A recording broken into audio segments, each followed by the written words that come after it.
kung ano po nga po ba ang nangyari sa pagkawala ng aking asawa. So, kami pong nagtatanong, maraming nagulat, maraming nabigla mga kapit sa pagkawala ng aking asawa na si Maricar. Ganito po yan mga kapit. Yo, what's up mga kapit? Nandito tayo ngayon sa Barangay Bukana mga kapit, sa tabing dagat.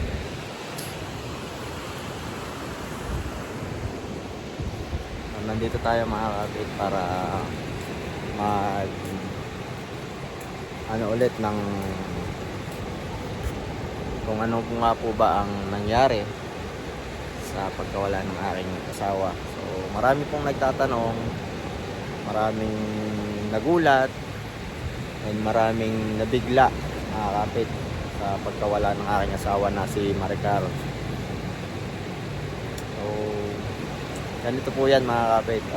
Bago po natin umpisahan, so maraming salamat po pala sa lahat po ng tumulong, sa lahat po na nagpaabot ng tulong, lalong lalo na po sa lahat po na nagpray. Yan, talagang buong puso po ang pasasalamat sa inyo. Siyempre unang-una lagi pasalamat tayo sa ating Panginoon dahil siya ang nagpaplano ng lahat, and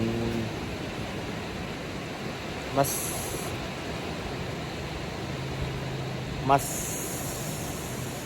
higit talaga yung plano ng Diyos sa plano natin. Kaya mga kapit, malungkot man, may pinagdadaanan man tayong sakit sa puso natin, ang nararamdaman, tayo ay patuloy na lalaban, patuloy tayong kumapit.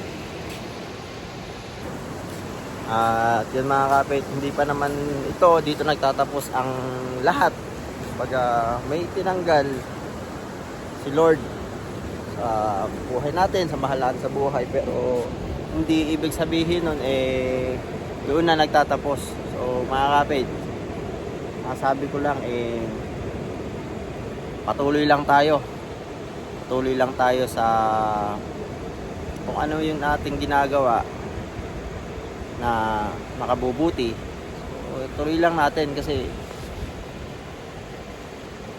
wala naman tayong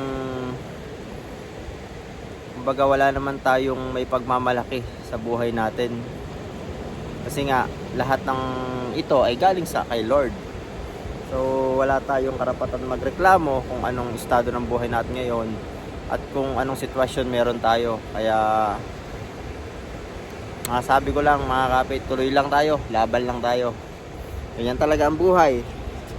So sabi nga, 'di ba, sinapunan pa tayo ng ating mga magulang, alam na ni Lord kung kailan tayo kukunin. Kaya yan mga kapit, isang paalala lang na hindi base sa edad, hindi base sa iyong katayuan, mayaman ka man, mahirap ka man, matanda, bata, wala pong pinipili. Kung kailan kukunin ni Lord, yun talaga ang Kaya yun lang mga kapit, and yun papaliwanag ko mga nangyari sa atin nung time na unang na-diagnose si Maricar kanyang sakit.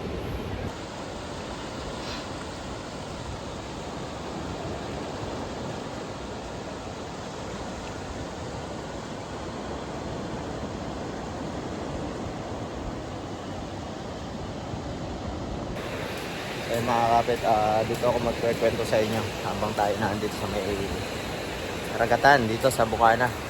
Yan, napakaganda ng ating karagatan. So mga kapit, nakikita nyo yung karagatan na yan. Kung ating problema mga kapit, kasi laki lang ng mga bundok, barko. Yan, si Lord may solusyon siya mga kapit, nakatinlawak nitong karagatan yan. Yung karagatan yan, nalilibutan ng ating kabundukan, mga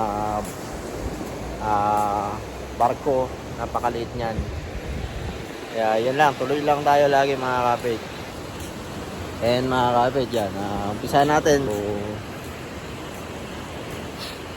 Si Maricar po kasi ay unang nadala namin siya sa ospital noong January. So, umuwi po ako mga kapit is November, last week na November. At last week na November, so bakasyon ako ng 2 months. So, dapat January 17 may schedule ako pero kinancel ko kasi ayaw niya na paalisin ako. Kasi nga bitin daw. Bitin sa sa bakasyon. So ang nangyari ay extend ako hanggang February. Noong February, nakapirma na rin ako ng kontrata. Saka yung documents ko na ipasa ko na. So ang nangyari noon tayo ay nakapirma na nga. So nung paluluwasin na ako para i-approve yung aking sa next step para ako'y makaalis. So nagkataon noon mga kapit na si Maricar ay pina-check up ulit natin. So noong January mga kapit na diagnose na siya, mataas po yung kanyang creatinine. Yung creatinine po ayun po ay sa kidney. So sakit po sa kidney. So mataas po yung creatinine niya, umabot na po ng 400 plus. So agad-agaran po namin pina-check up siya sa nephrologist. So nephrologist, pagkatapos po noon, so binigyan siya ng gamot para at least magamot niya yung So yun nga mga kapit, din after a month, pina-laboratory ulit. Kasi nga para hindi ma-dialysis, so inagapan agad namin. So, hindi siya nababa ng kaunti mga kapit yung creatinine niya. Maganda no hindi siya nataas. So nababa siya ng kaunti-unti. Kaya lang mga kapit, talagang hindi siya talagang nabalik pa sa normal. Kasi nga ang normal niyan is 100 something na, 115, 110, mga ganon, normal na range ng sa babae. So ang kay Maricar 400 plus. So nababa man siya ng 30, nababa naman siya ng 35, 40, pero hindi gaanong mababa pa din. So kaya yun mga kapit, nag-ano ulit kami sa ibang doktor, nephrologist din, kung aari na maresetahan ng bago sakali. So yun, ang nangyari ay niresetahan siya pero ganun pa rin po, nababa pa unti-unti. So isang beses nakita siya ng doktor na pinagpapacheck-upan namin na parang malaki yung ganito niya. Hindi naman halata siya, kaya lang minsan pagka nagsasalita siya nabikil. Tapos yung mata niya kasi yung mata talaga ng asawa ko medyo ganun na, parang nasa lahi na nila, parang malakihin. Pero kaya ako, hindi, kumbaga parang hindi normal sa akin na kumbaga parang normal na sa akin na ganun yung niya. Pero namayat kasi siya, tapos nagkaganon niya. So doon siya pinagpa ng doktor. Pero bago pa man yun mangyari, nakapagpa laboratory na kami, nakasama yun sa thyroid niya ng February. Ang pinagtataka ko, bakit negative po siya February. So nag-try ulit kami ng kasi napuna ng doktor mga March, mga ganon, kalagitnaan ng March o last week ng March. Napansin ng doktor nga na ganon, nag-positive mga kapit, at mataas na yung niya, yung FT3, FT4. Kaya sabi niya, nag-active nga daw ang thyroid. So yun mga kapit, habang nagpa-laboratory kami, mababa na rin ang hemoglobin niya. Doon na namin siya pinasalinan ng dugo kasi nga nasa 58 na hemoglobin. After nun mga kapit, pinagamot siya sa thyroid niya, magkakasabay. Kaya lang mga kapit, feeling ko yung paggagamot niya sa thyroid ay naaapektuhan din ang kidney niya. Kasi after ng 1 week na pag-inom niya ng gamot sa thyroid, tumaas yung creatinine niya. Pagdating sa ospital, mataas na pala ang creatinine. 1 linggo lang. Isipin nyo mga kapit. Kaya yun, parang nagka-komplikasyon na hanggang sa May. Pinaano na ulit namin kasi nga nahirapan siyang huminga. Hanggang sa nung dinala sa namin sa Jabes dito sa Nasugbu lang. Yun. Nung pa 3 days namin, medyo hindi na kinaya. Hindi na kaya ng oxygen ang kanyang hinga, tinransfera namin siya sa Balayan para ma-ICU, yun, at sinuggest na tubuhan kasi nga hirap na huminga. Kumbaga parang no choice na kami kung anong gagawin kasi nga pag hindi pinatubuhan yon ay tuloy-tuloy na baka malagutan agad siya ng hininga. Kaya yun, so ang ginawa namin, nag-usap-usap na kami na ganun ang gawin para umayos ang hininga. So umabot naman siya ng 5 araw sa ICU. Almost 6 days kasi mag-aan na yun So talagang hindi niya nakinaya pero lumaban siya mga kapit. Kaya yan lang, at hanggang doon na lang siguro talaga ang binigay sa kanya ni Lord. Yun lang ang pinagkaloob sa kanya ni Lord na buhay. Kaya mga kapit, talagang buong puso ko pong tinanggap na talagang siya ay na kay Lord na. Kaya masakit man, sobrang sakit, sobrang hirap, pero wala naman tayong kapangyarihan, wala namang magagawa ang anumang yaman natin sa mundo upang ibalik ang buhay niya.